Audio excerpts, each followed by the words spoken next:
Hello friend, आज मैं आपको है ना राजस्थान स्टेट ओपन का पेपर दिखाने वाली हूँ। क्लास 10th का 10वीं का बताने वाली हूँ। ठीक है, जो आपको दिया गया है उसको इस तरीके से यहाँ पर परीक्षा का दिन व दिनांक यहाँ पर लिखना है। जो टीचर आपका एग्ज़ाम ले रहे हैं उनका हस्ताक्षर वो करे तो भी ठीक है, ना करे तो भी चलेगा। ठीक है, और यहाँ पर आपके रोल नंबर लिखने हैं।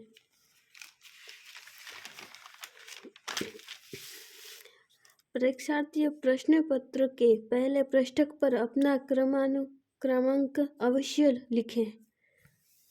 प्रश्न पत्र को जांच लें कि प्रश्न पत्र के कुल प्रश्न तथा प्रश्नों की उतनी ही संख्या है जितनी प्रथम पृष्ठ के सबसे ऊपरी छपी है। इसी बात की जांच भी कर लें कि प्रश्न क्रमिक रूप में है। ठीक है, इस बात का भी आप ध्यान रखिएगा। वास्तुनिष्ठ प्रश्नों के में आपको 4 विकल्प ए, बी, सी तथा डी में से कोई एक उत्तर चुनना है तथा दी गई उत्तर पुस्तिका में आप सही उत्तर लिखिए। ठीक है, ए, बी, सी या डी में से आपको जो भी उत्तर राइट हो उसी को ही लिखना है।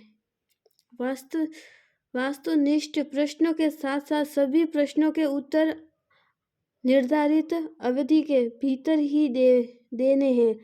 वस्तुनिष्ठ प्रश्नों के लिए अलग से समय नहीं दिया जाएगा। ठीक है, जो समय आपको दिया गया है ना उसी समय पे आपको वो पूरा पेपर कंप्लीट करना है। आपको एक्स्ट्रा टाइम नहीं दिया जाएगा। ठीक है, उत्तर पुस्तिका में पहचान चिन्ह बनाने अथवा निर्दिष्ट स्थानों को अतिरिक्त कहीं भी अनुक्रमांक लिखने पर परीक्षार्थियों को अयोग्य ठहरा दिया जाएगा। ठीक है, इस बात को आपका ध्यान रखना है। ये पेपर बिजनेस स्टडी का है। ठीक है, जो बिजनेस सब्जेक्ट ली होगी उसका ये पेपर क्लास 10th का है।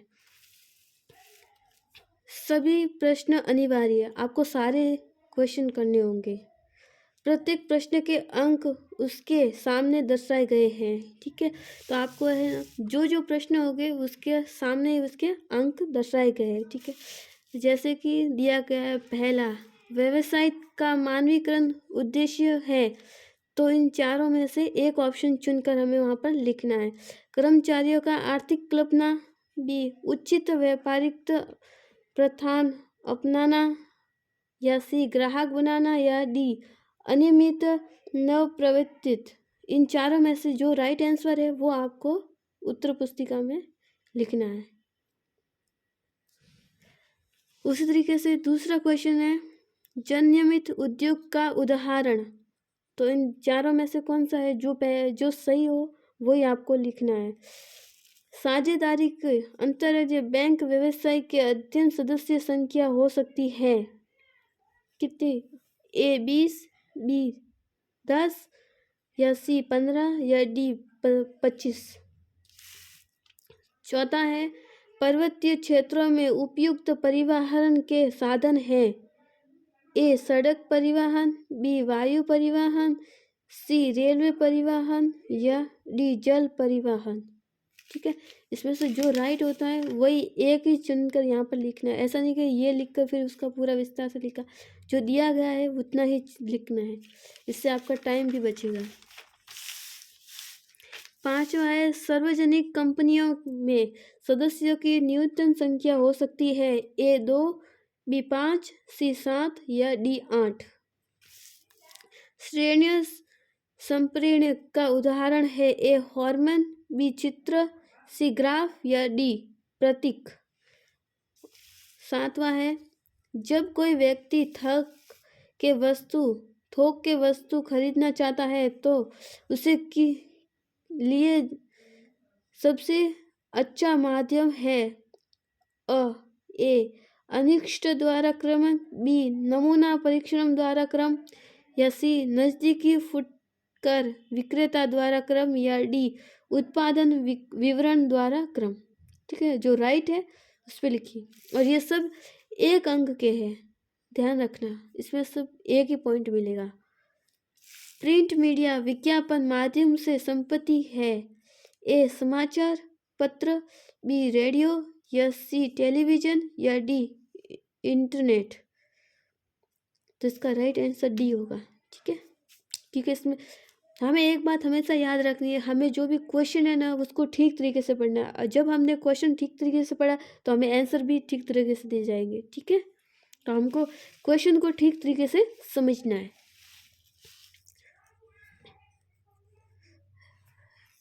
9 क्वेश्चन है, अंतरराष्ट्रीय व्यापार मेला प्रति वर्ष आयोजित होता है, ए कोटा में, बी दिल्ली में, सी जयपुर में, या डी कानपुर में। तो इसका जो भी राइट आंसर है वो आप लिखना है। ठीक है, भारतीय मान ब्यूरो अधिनियम लागू हुआ, ए 1972 में, या बी 1982 में, या सी 1955 में, या डी 1986 में। बहुराष्ट्रीय कंपनियों की सीमाओं को समझाइए। तो इसको एक लाइन में लिखना है, इसकी जो भी आंसर होगा वो एक लाइन में थोड़ा सा ही लिखना है। ठीक है, तो ये तीन अंक का है, ध्यान रखना, इसका एक लाइन ही बनेगा, 3 अंक का है। वाणिज्य बैंकों के प्रकारों को संश्लेषण में स्पष्ट कीजिए। ठीक है, तो इसका भी एक या आधी लाइन, बस इतनी ही लिखना, इससे आपका टाइम भी बचेगा और आंसर भी हो जाएगा राइट। ठीक है, आपको एक बात हमेशा याद रखनी है कि कम टाइम में आपको जल्दी से पेपर कंप्लीट करना है। थोक विक्रेता के किन्हीं 3 कार्यों का वर्णन कीजिए। ठीक है, तो आपको इसका वर्णन भी करना है। विभाजित भंडार व सुपरमार्केट में कोई 3 अंतर बताइए। आपको विभाजित भंडार एवं सुपर मार्केट के कोई 3 अंतर बताने हैं। उद्यमशीलता के माध्यम को समझाइए। उद्यमशीलता के माध्यम को समझाना है आपको।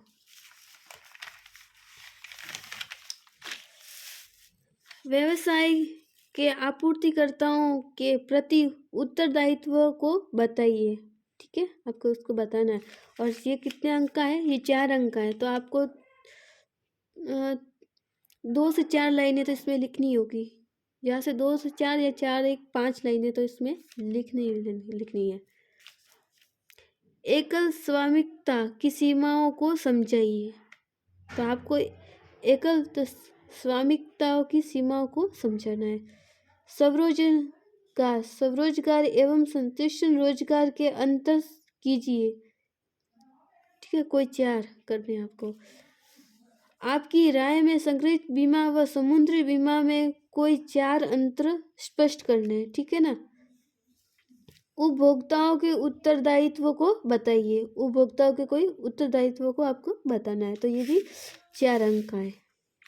थोक विक्रेताओं की कोई 5 विशेषताओं को बताना है। तो ये 5 अंक का है। तो इसमें 5 लाइनों तक तो आपको लिखना ही लिखना है, ध्यान रखना। स्वरोजगार में सफलता के लिए आवश्यकता किन्हीं 5 गुणों को बताइए। तो आपको उसको बताना है। ठीक है, भारत में प्रयुक्त बैंक की आधुनिक विधियों को समझाइए। आपको भारत में प्रयुक्त बैंकों की आधुनिक विधियों को समझाना है। ज्ञान प्रयास ब्राह्मण सूत्रीकरण एवं व्यावसायिक प्रक्रिया ब्राह्मण सूत्रीकरण के में अंतर बताइए। ठीक है, तो आपको इन दोनों में कोई अंतर बताने हैं। ये भी आपके 5 अंक का है। आपकी राय में उपभोक्ता संरक्षण क्यों आवश्यक है, समझाइए। तो आप मतलब उपभोक्ताओं को संरक्षण क्यों आवश्यक है उसके बारे में आपको उसमें समझाना है। ठीक है, 4 से 5 लाइन में आप उनको समझा सकते हैं। संयुक्त हिंदू परिवार व्यवसाय की विशेषताओं का वर्णन करना है। ठीक है, तो ये 6 अंक का है। तो इसमें 6 से 7 लाइनें तो होनी चाहिए, थोड़ा बड़ा होना चाहिए, तभी आपको अच्छे मार्क्स मिलेंगे। ठीक है, तो आप थोड़ी बहुत प्रैक्टिस कीजिए कि आपको कम टाइम में आप अच्छे से अच्छे पेपर दे सके और उसका अच्छे से आंसर भी लिख सके। ठीक है, और आपको इस पूरा पेपर करना है, आपको एक भी क्वेश्चन नहीं छोड़ना है। ठीक है, आप प्रैक्टिस कीजिए ताकि आपको जल्दी से जल्दी आप लिख भी पाए और अच्छे से हैंडराइटिंग, आपकी हैंडराइटिंग भी मान्यता होती है कि आपकी किस तरीके से हैंडराइटिंग है। अगर आपकी अच्छी हैंडराइटिंग हुई तो उसके भी मार्क्स आपको मिलते हैं। ठीक है, उपभोक्ता आंदोलन के अंग के रूप में गैर सरकारी संगठनों की भूमिका बताइए। कोई 6 बिंदु। ठीक है, आपकी राय में पर्यावरण प्रदूषण को नियंत्रण करने के व्यवसाय की भूमिका को स्पष्ट कीजिए। जैसे आपकी राय क्या है पर्यावरण प्रदूषण को नियंत्रण रखने में, ठीक है? तो ये तो हर किसी को पता होता है कि पर्यावरण प्रदूषण को कैसे नियंत्रण किया जा सकता है। तो इसको आप ठीक तरीके से उसको लिख लेना है, ठीक है? कोई भी क्वेश्चन छोड़ना बिल्कुल भी मत, जितना आए उतना लिखना, जो नहीं आए तो वो भी उसके थ्रू ही कुछ लाइनें लिख देना, पर एक भी क्वेश्चन छोड़ना भी मत, बिल्कुल भी नहीं। डाकघर की किन्हीं 6 बचत योजना का वर्णन कीजिए, ठीक है? डाकघर की कोई 6 बचत योजना का आपको उसको वर्णन करना है। सुपरमार्केट किन्हीं 6 लाभों का वर्णन कीजिए। सुपरमार्केट होती है, उनके कोई 6 लाभ, उसका वर्णन करना है, ठीक है? तो ये भी 6 अंक का है, बहुत ही सरल पेपर होता है, इतना हार्ड भी नहीं होता, जितना सोचते हैं उतना हार्ड नहीं होता है। अगर आप ठीक तरीके से प्रैक्टिस करेंगे तो ये हो जाएगा, ठीक है? इसमें कुल 30 प्रश्न आते हैं और आपको टाइम दिया जाता है 1 बजे से 3 बजे या 3:30 बजे आपकी छुट्टी हो जाती है, ठीक है? तो आपको इतना ही टाइम मिलता है, 1.5 या 2.5 घंटे का, ठीक है? तो आपको ठीक तरीके से पेपर करना है। अब इन्हीं के तरीके से आते हैं आपको क्वेश्चन, ठीक है? मैं आपको सारे बता दूंगी कि कौन से इम्पोर्टेंट क्वेश्चन होते हैं, जैसे कि साइंस में social science, Hindi, English, math, ठीक है? 10वीं के और 12वीं के दोनों के मैं बता दूंगी, ठीक है? और आपको और कौन से पेपर को चाहिए वो भी आप मुझे कमेंट बॉक्स में लिख कर बता देना। Thank you for watching this channel. Please आप मेरे चैनल को सब्सक्राइब करें और आगे से आगे आप शेयर करें।